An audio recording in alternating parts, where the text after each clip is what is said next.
Okay, somebody was having a garage sale and they just left the stereo system out in the yard and it got rained on really good and hard. This is where it was left sitting. You can see the marks from the speaker cabinets and the other speaker, and the head unit was sitting right here. What a mess. So I'm going to try to dry it out, and then I'm going to leave it sit in a low humidity environment, maybe for like 2 days, I don't know. It did work before this happened, and it has not been plugged into electricity since then. But yeah, you can really see in there how this door was left open. The other one was closed. Water all over there. And there are these other two speakers that I did vacuum them already, but they're still a little damp. You can see there's some water inside of there. The cone doesn't look bad though. The other surround speaker looks even more wet.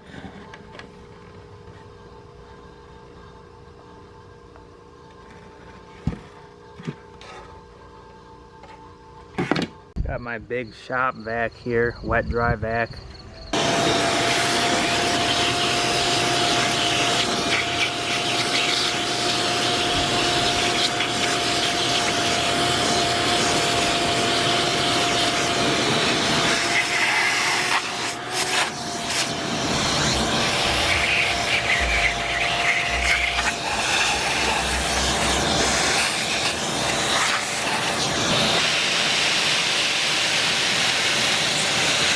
You can see this particle board, because of how wet it got, it kind of bloated like a sponge a little bit there. Now, even though the power has not been hooked up to this since it was wet, there are capacitors inside of here. They're an electronic component that stores electricity, so it is possible that this has been short-circuited. So that's why it says risk of electric shock, do not open, because there are those capacitors in there, and if you touch them you can get electrocuted. Okay, well, I took the side panels off. This thing is designed in such a way that it is very hard to totally disassemble the unit.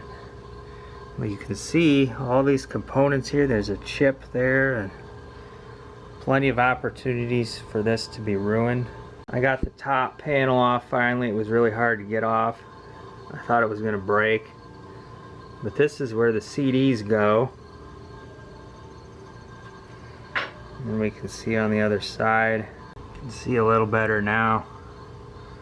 Lots of little capacitors and resistors. So here's some capacitors right here. You can see it's a 22 microfarad, and you can see there are some much larger capacitors down there, kind of next to that ribbon cable to the left. You can see the mechanisms for the tape deck here. Some belts and gears. Now it looks like one of the belts there actually is broken. So this is mechanically deteriorated. Taking that back cover off gives access to these heat sinks. That's why there's that fan up there to help cool off the power amp. Well, I got it set up here. It's all working.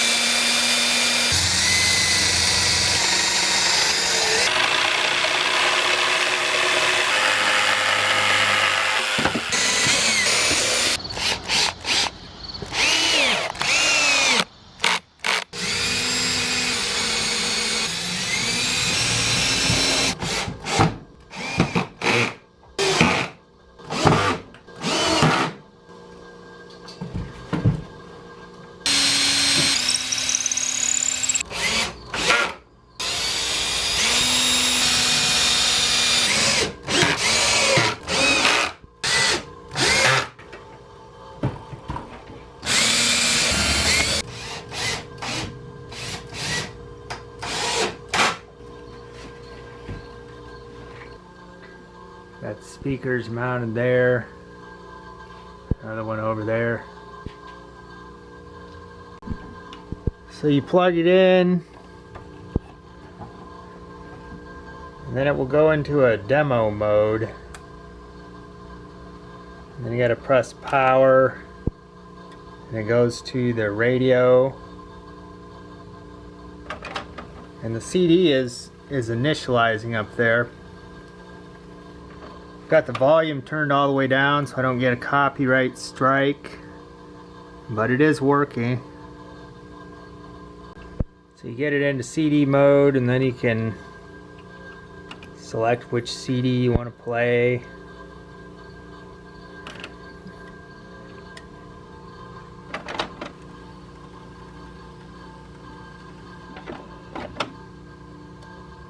It does its thing.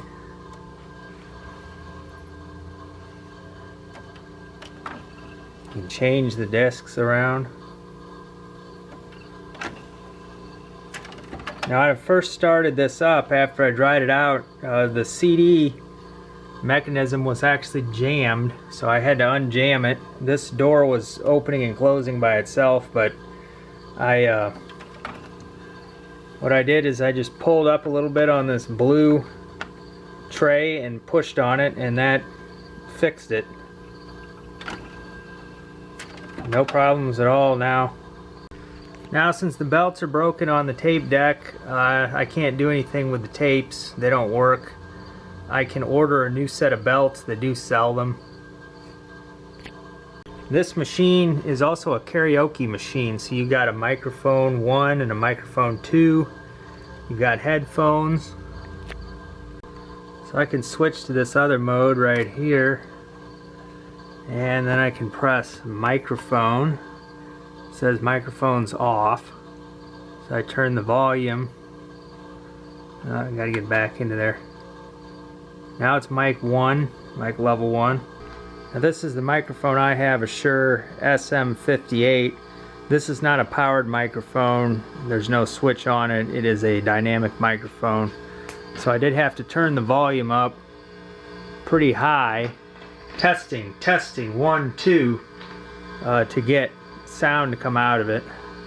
Now I also found I can hook up a guitar using this pedal going from the mixer output into one of these microphone jacks and actually play guitar through this.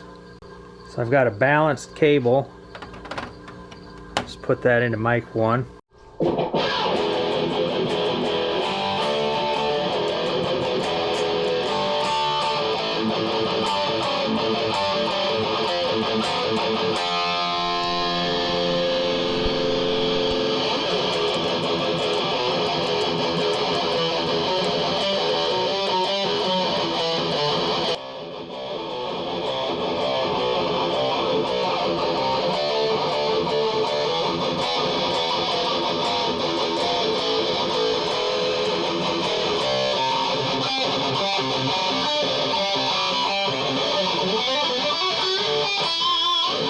So everything's working except for the tape decks that need new belts. So that's pretty good that this thing was able to get poured on with rain and it still works.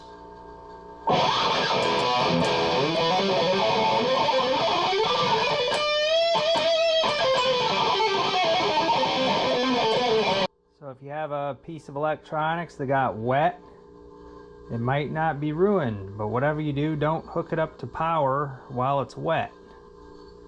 You might get electrocuted, and it might actually end up getting ruined in that case.